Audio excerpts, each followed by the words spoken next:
अपने शिष्यों को बुलाते हैं व्यास जी महाराज और नन्हे नन्हे शिष्यों को गिने गिने भागवत के श्लोक सुना करके उन्हें भेजते हैं, सिखा करके पढ़ा करके भेजते हैं और कहते हैं कि जाओ और जाकर के मेरा पुत्र जो सुखदेव निर्गुण ब्रह्म की समाधि में बैठा हुआ है उसके पास जाकर के इन श्लोकों का गायन वाचन करो। नन्हे नन्हे शिष्य उस मंत्र को याद करते हैं महाराज और सीधा सुखदेव जी के पास पहुंचते हैं जहां सुखदेव जी निर्गुण ब्रह्म की समाधि में बैठे हुए हैं। उन्होंने बड़ा सुंदर मंत्र गाया, वर्घा पीड़म नटवर्ह बपुः कर्ण्यो कर्णिकारः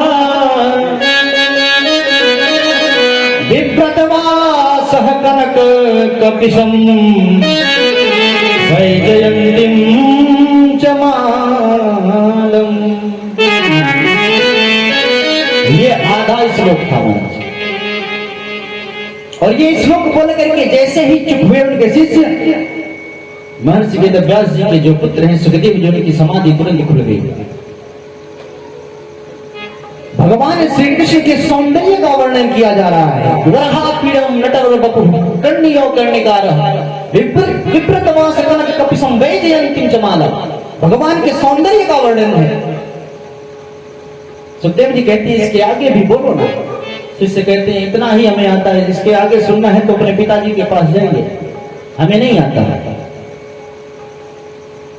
थोड़ी देर तो बिल्कुल मौन रहे सुखदेव भगवान, फिर सोचे होंगे सुंदर, हमसे क्या लेना देना है। पुनः फिर समाधि में बैठ गए महाराज।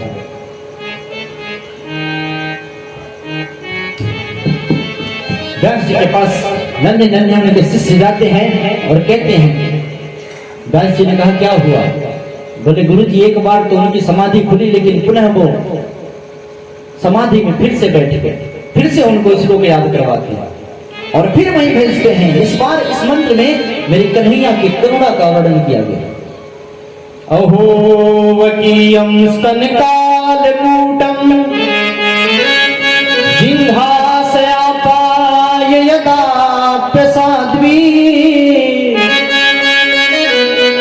लेभे गतिं धातृजितां ततोऽन्यं संवादयालु शरणं व्रजेमः।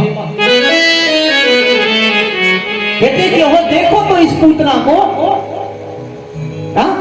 अपने वक्षस्थल पर जहर लगा कर आई है उस नन्हे से कन्हैया को मारने के लिए। अहो वकीयम स्तनकालकूटम जिह्वासयापाय यदाप्य साध्वी, ये नन्हे से कन्हैया गोविंद को मारने के लिए जहर लगा करके आई है।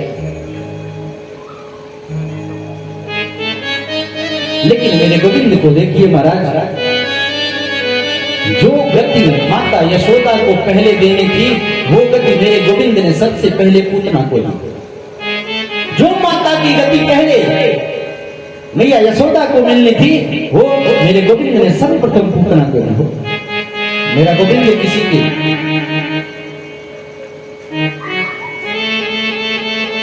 अवगुणों को नहीं देखता महाराज। नहीं तो अगर अवगुण देखने लग जाए परमात्मा ना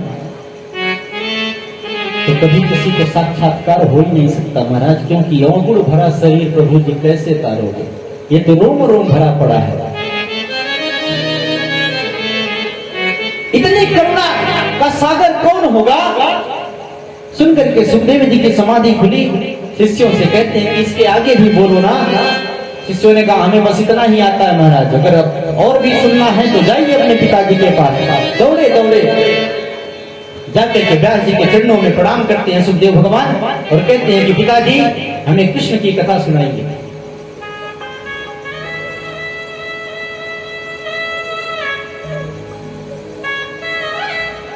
व्यास जी जानते हैं कि मेरे पुत्र ने काम और क्रोध पर विजय प्राप्त कर लिया है, लेकिन कहा गया है कि जहां काम तहां राम नहीं, जहां राम नहीं काम। जिस हृदय में पहले काम बैठ गया ना वहां राम को आने में संकोच लगेगा, और जहां पहले राम जी का प्रादुर्भाव हो गया, मेरे गोविंद का प्रादुर्भाव हो गया, वहां काम कभी आ ही नहीं सकता। व्यास जी कहते हैं मुझे तो पता है कि जिसने काम और क्रोध पर विजय प्राप्त किया, लेकिन अगर मैं कहता हूं कि मेरे पुत्र ने काम और क्रोध पर विजय प्राप्त किया है तो लोग यही कहेंगे कि अपने पुत्र की बड़ाई कर रहे हैं। इसलिए सुखदेव जी महाराज ऐसे अवधूत हैं जिनके ऊपर एक 4 अंगुल की कोपिन भी नहीं।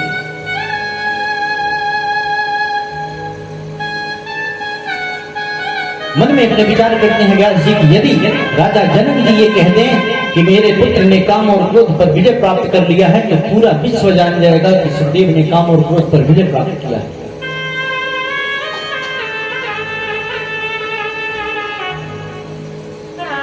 व्यास जी ने कहा कि आपको पहले सर्वप्रथम वेदांत का पाठ पढ़ने के लिए जनक जी के पास जाना पड़ेगा।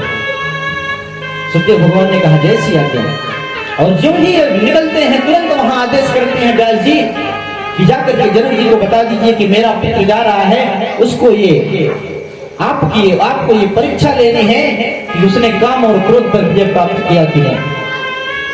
जाकर के द्वार पर खड़े होते हैं सुखदेव भगवान और द्वारपालों से कहते हैं कि जाकर के राजा जनक से कह दो कि मैं व्यास नंदन सुखदेव उनसे वेदांत का पाठ पढ़ना चाहता हूं। जाकर के द्वारपाल आते हैं तो अंदर से जनक जी कहते हैं कि कह तो 5 दिन भी टाइम नहीं है, बाहर खड़े रहते।